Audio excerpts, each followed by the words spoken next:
నిరుద్యోగులకు good news చెప్పాయి AP Telangana ప్రభుత్వాలు. మొత్తం 7,437 పోస్టులతో తెలంగాణ సర్కార్ 4 నోటిఫికేషన్లు ఇచ్చింది.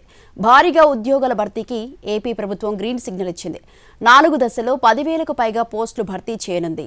ఇక్కడ కేజీ చీరలు కొంటే అర కేజీ చీరలు ఫ్రీ అంట. మంగళ్య షాపింగ్ మాల్ కేజీల్లో సేల్ టన్నుల్లో ఆనందం. ఎప్పుడెప్పుడు పోలీస్ ఉద్యోగాల నోటిఫికేషన్ విడుదలవుతుందా అని ఎదురు చూస్తున్న లక్షలాది మంది నిరుద్యోగులకు తెలంగాణ సర్కార్ గుడ్ న్యూస్ చెప్పింది.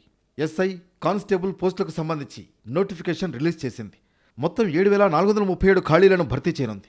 ఇందులో అత్యధికంగా సివిల్ కానిస్టేబుల్ పోస్టులున్నాయి. సివిల్ ఎస్ఐ పోస్టులు 148, ఏఆర్ ఎస్ఐ పోస్టులు 14 ఉన్నాయి. 3,697 civil constable jobs, 1,052 AR constable, 1,038 SPF constable పోస్టులున్నాయి.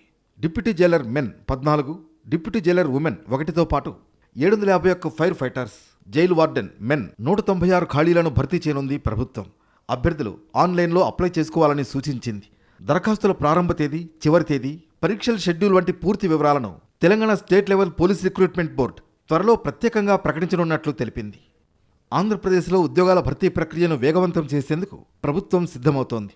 Job calendar 2026లో భాగంగా రెండో దశలో 3,128 ఉద్యోగాల భర్తీకి గ్రీన్ సిగ్నల్ ఇచ్చింది. సెప్టెంబర్ 15న నోటిఫికేషన్ను విడుదల చేయనుంది. ఉద్యోగాల భర్తీ నోటిఫికేషన్ విడుదల పకడ్బందీగా ఉండాలని మంత్రుల బృందం నిర్ణయించింది. ప్రభుత్వ ఉద్యోగాల భర్తీలో ఎలాంటి సమస్యలు తలెత్తకుండా పకడ్బందీ నోటిఫికేషన్ విడుదలకు చర్యలు తీసుకోవాలని మంత్రి నారా లోకేష్ అధికారులను ఆదేశించారు. జాబ్ క్యాలెండర్ 2026లో విడుదల చేసిన 10,060 ఉద్యోగాలను 4 దశల్లో భర్తీ చేయనున్నారు.